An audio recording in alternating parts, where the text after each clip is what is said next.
ఇదంతా కూడా మనకి పాలకూర విత్తనాలండి. పాలకూర సీడ్స్ అయితే ఇందులో వేసాము. అంతా కూడా బాగా జర్మినేషన్ అయ్యింది. ఇందులో అయితే బీరకాయ విత్తనాలు అయితే వేసామన్నమాట. 4 వేసాము, 4 కూడా జర్మినేషన్ అయ్యాయి. ఇది మనకి చుక్కకూర అండి. ఈ చుక్కకూరను అయితే ఇప్పుడైతే హార్వెస్ట్ చేసుకుందాము. అంటే ఒకసారి విత్తనం వేసిన తర్వాత 3 టైమ్స్ హార్వెస్ట్ చేసుకునే ఆకుకూర ఏది అనేసి అంటే, 1 పాలకూర, 2 చుక్కకూర అనమాట.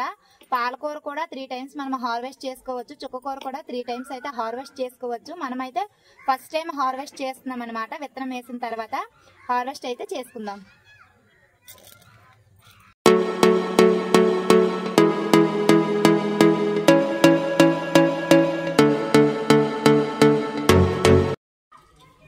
చూసారా, మన ట్రబ్ అంతా కూడా ఖాళీ అయిపోయింది అనమాట. మొత్తం 7 విత్తనాలు అయితే వేసాము. 7 విత్తనాలకు కూడా ఎంత అయితే మనకి చుక్కకూర అయితే వచ్చిందనమాట.